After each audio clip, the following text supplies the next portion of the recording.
Hello there, ladies and gentlemen of YouTube, and welcome back. Today, I have got myself so pissed off trying to get shit to work. If you are attempting to start a gaming channel and running anything higher than Windows, I think Vista is the highest. Don't even fuck around with this goddamn thing. DVD Express DX2. I've been searching around on the internet. 50% of people are all like, oh, I've got it working, no problem. And the other 50% are, well, I've tried everything you said to try and it ain't working. Well, guess what half I'm on? I've tried every goddamn thing. I've downloaded so much shit that I don't need for that thing that don't work. Now, for your sake, so that you understand, the reason gaming is supposed to be my channel's theme, I'm going to show you guys my collection. This should be fun, right? Okay, now the question is, when showing off a collection, do you want to start old school or new school? Let's see. Let's start new and go backwards. That sounds like a plan. Okay. Starting with the newest system I've actually purchased on my list here. PlayStation 3. I got this ridiculously stupid edition, which I almost returned it the minute I opened the box and found out that the disc tray, for those of you that don't have this version and don't know, opens sideways, holds your disc in there. It's just a slide track. You have to close it manually. You can't open it or close it without with a remote control. That basis alone, I almost returned the Goram thing. Okay, so PlayStation 3. Love this system. This is going to be the one we'll be using most often because Xbox 360. This machine is not exactly new, if you know what I mean. I've had it for quite a few years now, and I have spent a lot of time on it. I have a very large game collection for it. Issue is that it needs to be taken apart and cleaned like every 6 months because the floors in my house are particle board. So imagine the dust that you get in your house, multiply it by like 100, okay? So this system, as much as I love it, can't really use it that often. Other big issue is that my 2-year-old, the one singing "Do You Want to Build a Snowman," when he was younger, decided to break all of my controllers one by one. And we won't get into any more detail about that. Completing that generation of gaming, we have the Nintendo Wii. I have a few games for this. In fact, 1 or 2 of them are actually on my list of games that I'm allowed to play here and intend to for gits and shiggles. I have to remember to stop moving around so much for editing purposes, otherwise it's really going to be choppy. Let's step back one more generation here. We started with PlayStation, so PlayStation 2! I remember when this bad boy first came out. Oops. I remember when this bad boy first came out. Everybody was all excited about it. I managed to get a great deal on mine because the person at the secondhand shop that I went to was unaware, apparently, that they came with only 1 controller and no games.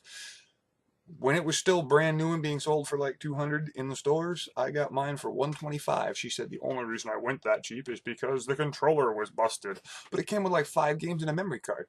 And 1 controller. So she says one of the controllers got crunched, so I'm selling it super cheap. Well, I got a deal on that. I told her hold that for 10 minutes. I ran home, literally. I ran back, probably about half a mile. Put my money on the counter, out of breath, said give. Bought it home, fucking it didn't work. So we went and got it fixed. Okay. Now, original Xbox. Gotta love the original systems. I, for one, as much as I enjoy like the Halo Anniversary Edition and whatnot, if I want to play the original Halo, I want to do it on this bad boy. Wire and all. Because that is the way it was meant to be. Right? Am I right? Who's with me on that one? None of y'all. Y'all are like, yeah, I'll stick with my 360. Alright. And the Nintendo system that was popular during that particular season, Nintendo GameCube. Oh yes, the tiny disc. Y'all remember the tiny discs? Well, I don't have one in there. plus a portable handle. I mean, I guess they expect you to take this over to your friend's house a lot. Pretty cool. It's the only system I know that has a handle. It's kind of cool. It's lame and pointless, but it's cool. Okay, and now we'll back it up a step even further than that. To the generation prior, we have PlayStation 1. The original Sony PlayStation. Yes, ladies and gentlemen, this is where Gran Turismo made it big. This is where Resident Evil made it big. This is where Grand Theft Auto somehow managed to make it big. I don't know if you ever played the first one. I've played it once. I'd love to go back and play it again. I'd love to own it. I'd love to beat it. And if I do, I'll do it here. But come on, compared to what we're working with now, you younger kids have no idea how good you've got it. I mean, really. And while that was going on, the other big system that was going down, Nintendo 64! Wow, damn, this place is dusty. Yes, the Nintendo 64. I actually owned this before I owned the PlayStation. Or, sorry, wanted to own this before I wanted to own the PlayStation. Because 007, GoldenEye. You are not remembering good games until you've played that one. Even with the games we've got out now today, that game was awesome! It was the reason I wanted to own this system when it came out to begin with.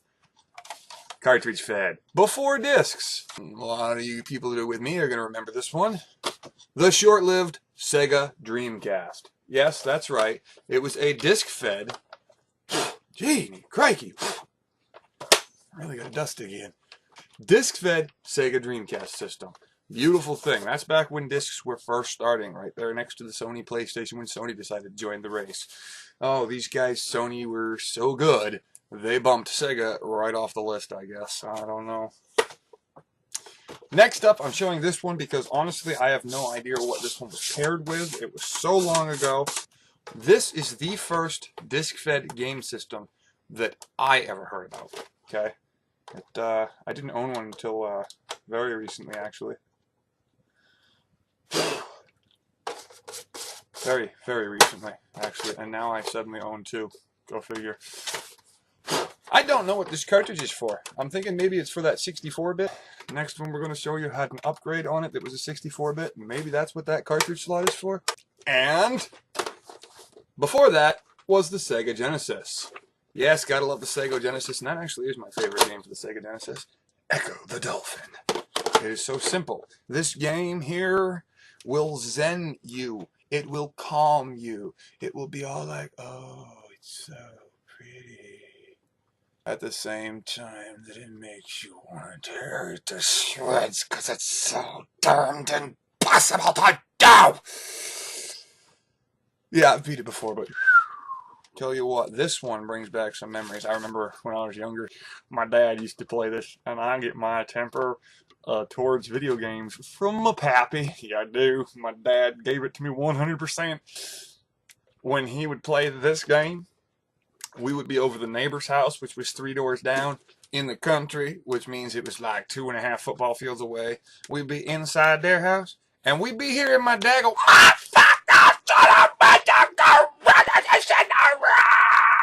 we'd be like, oh, he playing Sonic again. Echo, again. Yeah, good times, good times. So that's my Sega Genesis. That's again, that one had a 64-bit upgrader, which I don't have, but that could be what the cartridge thing on the other one is for. I don't know. If you do, leave a comment. Let me know. I'd love to know. I'd love to figure it out and get something usable for it. And I'll go back a little bit further. We have, and you know what this one's called? I can't remember. It's something. I don't know. It had an eject button. Real simple too. You push the button, and it makes this little tiny piece of plastic in here. Push the cartridge out, and yet it was revolutionary. You could eject your cartridges instead of yanking them out. Super Nintendo, folks. For those of you who thought I was serious, it's called the Super Nintendo. Great system. This brought us Super Mario World, which was like freaking awesome two-player game where you could actually give lives to the other person and you could actually fly, and you had Yoshi, the introduction of Yoshi, because Yoshi's Island was actually a prequel, so it came out afterwards. Super Nintendo, okay?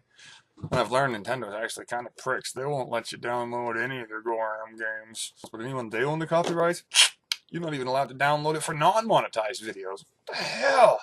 You can't share what used to exist. What used to exist? How many of y'all remember this system? Flip up. There's my cartridge. Mario. A couple other games on there. Gotta make it work. You gotta push it in, and then you push it down.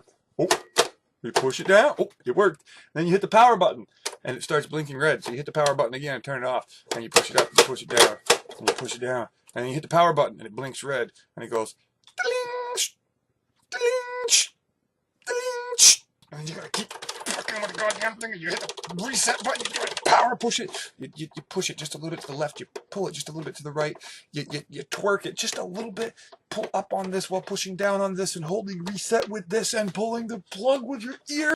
Man, those were good times.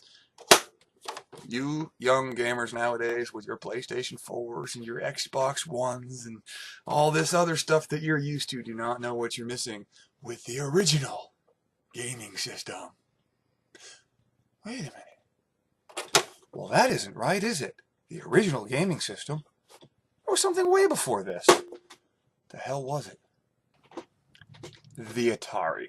Now, the very originalist Atari didn't have cartridges or anything. You just turned it on, flicked the switch to the game you wanted to play, played a few rounds with your paddle. I don't have that. I do have this, though. Cartridge Red Atari. Again, I'm still looking to get the actual Atari brand Atari. I can't find it at a price I can afford. It's got the little Atari symbol right here. Okay?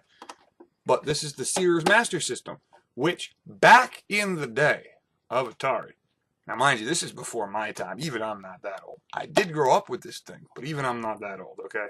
While I was playing on this thing, everybody else was playing on their Super Nintendos and Sega Genesises. This is where Pitfall came from, man. Pitfall, the original RPG action-adventure game, okay? Pitfall, here's the concept for you. You had half an hour to beat the game, period. If you did not make it in that half hour, done. Game over. Restart. There was no extra lives. There was no this, no that, all right? You had 3 chances of life, okay? You died once, okay, no problem. You died twice, no problem. But if you died that last time, forget about it. You're done. Restart. You had to find, I think it was either 29 or 30 gold bars was the object of the game. You jump over the alligators, the oil pits, go down under the sewers, which the top and the bottom are never the same from screen to screen. If you go 3 squares back on the bottom, it's not going to be the 3 same squares. If you go up and you go over those 3 squares, it's not going to be the same. It was a twisted, mangled maze of different proportions and friggin' dimensions is what I was trying to say there. Man, if I get my components up and running, I will introduce you to the original Pitfall, if I can do it legally.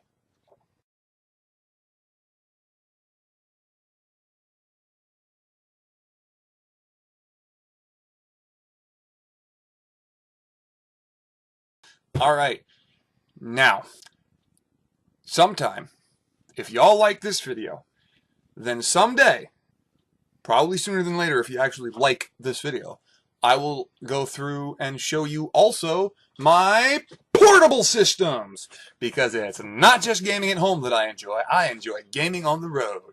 I've got a few of those as well that I would love to show you if you're interested in seeing them. Now don't forget to hit the like, subscribe, and leave a comment. And we'll see you next time.